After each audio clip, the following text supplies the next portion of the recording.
What's good, everybody? Let's talk about the most recent train heist. We got train heist and sneakers. They're gonna turn the sneaker game into GTA 6, bro. So if you aren't familiar, there was a train heist in Arizona and California, and they stole about $2 million in sneakers.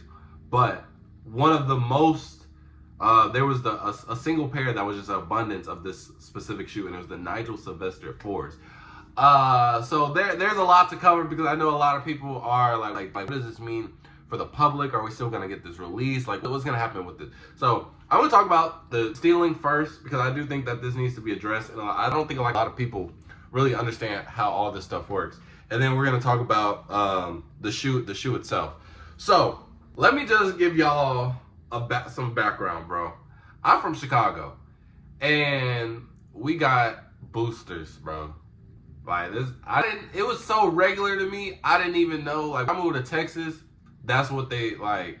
Well, I guess they called them that in Chicago too, but like, it was just so many of them, and it happened all the time. Like, come in the barbershop, folks got brand new shoes. You know what I'm saying? They got the whole jogging suit from head to toe. Like, literally called them like, it was like the CD man. He had all the movies. Had the Nike Tech man, we had the Nike man. Like, this is what we called him, the man. And he just come in the barbershop, whatever he got, you know what I'm saying? And he only took cash. Obviously, I'm young, so I didn't really understand that. So this is basically boosters times 10, bro. This is like times 10. Because even when they steal these shoes, I don't think y'all understand. Like, this almost happened to me. Actually, it didn't happen to me, but it did happen to me in Texas. But these are planned out. Like, it usually happens like this, bro. Because a lot of people be surprised, like, dang, this happens so much, and it be in the same cities. Like, we've seen it in Chicago happen like 2 different times. We had that spree where it was going on in Memphis a couple of times, and now I think Arizona and or it was either Arizona or California. One of these, it was happening a couple there too. So this is what happens, bro. Somebody working at a warehouse, boom, they don't really like their job, or they just trying to get some money. And then they start noticing that the delivery guy, like, real chill, okay, just convo with him, because I always got to talk to him every day time he drop in the shipments. Then it's like one conversation leads to, wait, man, what be in these boxes, man? The whole time, bro, I be getting this stuff directly from Nike, so I got all the releases, man. And then a light bulb just shined on the warehouse dude, and he's like, man. He was like, yeah, you know what I mean? Like, you ain't never got a pair for yourself?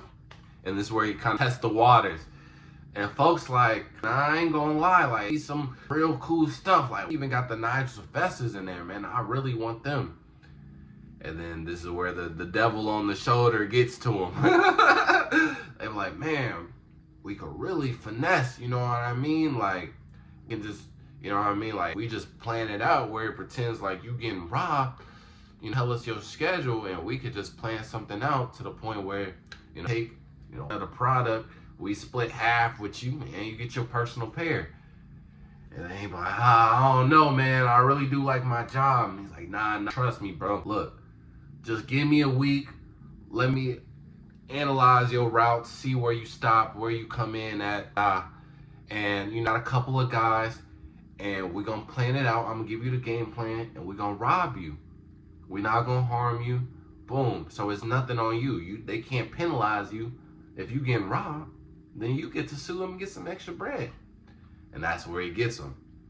So all this stuff be playing. I've seen this multiple times. It happens at my job all the time. Like, really think like this. And it works, obviously. So, yeah, that's exactly what they did. Long story short, I don't know if that's like exact conversation, but basically the train got robbed, and they got all of it. They got all the stuff. Because you got to think about it, bro. You got to know what's on these trains to try and rob it. And you got to be properly equipped. So there is a higher chance that the guy on the train, or, you know, the train system, or whoever's delivering the shoes is on it versus you not being on it. So that's why a lot of these incidents happen of just a whole bunch of stealing shoes. But more than likely, the guy itself is in on it for sure. Now, what you don't know about boosters is, well, I mean, it's common sense, but common sense ain't so common. But these are stolen products, so they have to get it off of their hands fast. And what's the fastest way to do it without getting really traced? Go into a resale shop. They're not gonna really care about where you got it from because they can't really trace it back to them. Like, they did some extensive research, sure, maybe, but it's like, it doesn't look bad on our part. This is our job. We buy and sell shoes. We don't really ask anybody any questions, and so like, we're not involved in it, so y'all can't get mad at us. So what they're gonna do is they're gonna go to the resale store because they know that they're gonna take it. Even they can tell them straight up, hey, I literally stole these, because they're gonna ask, where'd you get them from that you got them so early? I ain't gonna lie to you, I stole them, bro. In a resale store, they're gonna take advantage. Man, I ain't gonna lie, I ain't trying to have stolen product. Like, you have to give us a steal. All right, cool, just give us $250 each. And you be like, $250? Well, yeah, they didn't pay anything, so every product is $250 profit. Boom, that increases the resale margins. But now there's so many pairs on the aftermarket, and it could go either two ways. They could sell, what they're gonna do is, because at the end of the day, whether it can be traced to them or not, the resale store, they're gonna wanna get this stolen product off their hand because they don't want the store to be, involved in anything. So they're gonna have a couple of pairs where they're gonna price it up really high for, just eager to get the shoe. They just wanna flex, they think that they're not gonna get it, boom. They have it at these ridiculously high prices. They're gonna see who's gonna bite, They're gonna get some offers, and eventually a week goes by, they're like, all right, let's just start taking offers at here. Another week goes by. Now they start selling them like hotcakes because they wanna get these products off, and they know that they're gonna get pairs during release day. So overall, obviously, this is tragic of what happened, but I like it. It's gonna lower the price eventually. Depending on whose hands it gets in, is more than likely it's gonna lower the price. Especially when products are on the market in circulation this way, especially in advance, it definitely lowers the market because now it's just a battle of how many people did these people go to sell these shoes. So if there are more than one different source, which more than likely it is, because you're gonna want to spread it out, because obviously if you just dump 100 Nigel Sylvesters in one store, people are gonna bat an eye regardless. But if you split that up to different stores, which is the more ideal thing to do, these people who are buying it, they're going to be competing with the people who are selling it because they want to get this stolen product off as much as possible. After they get like a couple of here and there, that's just inevitable. So I like it. It's going to lower the price for me. I do have to go that route of paying resale because there's just so many places on the market. It just gives people a lot of time to just mess up the market, man. Now, a lot of people are going to ask, well, does Nike compensate for it? I think for this release, I think they're going to do so. And this is 100% like, I genuinely don't know. But I think it really just depends on, one, the company itself, and then two, since this is a collab, I think they're going to act like Nigel. Like, I don't know like how this works with like how much money he has to put up, but I think it's more so on the collaborator in general. Like, do you want more pairs out in circulation? Do you want more people to do this? And with Nigel, he's been doing a very good job of marketing all of his shoes. He's been doing some pretty good rollouts.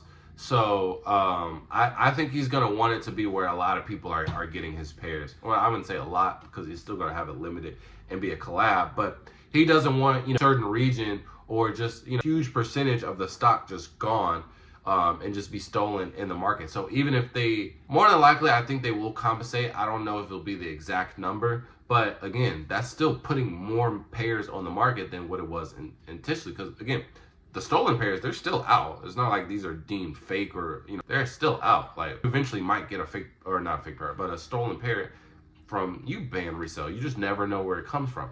But now we're adding in more to the stock, which overall lowers the price. So I'm not mad at it whatsoever. And again, like I said, worst case scenario, even if they don't compensate, then you still have the resellers, the market within themselves. So by the time the release date comes and say we don't hit, at least our resale, aftermarket isn't going to be that high. And it really shouldn't matter, especially if you already had expectations of reselling. You would want this route anyways. Now, I'm not saying like, let's just go ahead and keep on taking them, but it happens, like, just make the best out of it. So that's why I gotta talk about the Nigel Sylvester stealing thing. It's unfortunate for sure, but I just want people to know, like, they're 1,000% planned. But light in a dark situation, resell, it will be cheaper. It might be harder to get, but if we weren't going to get them regardless for retail, it might as well pay a cheaper price at the end. So You guys can let me know how you feel about the whole train heist. This is actually a crazy story. And if you got a stolen pair, hit me up. I'm lying. Nah, I'm not. I'll take them off your hand. Size 13, please. Or 14. Let me know. Nah, but with that being said, man, fall out. Peace. Sell me a pair.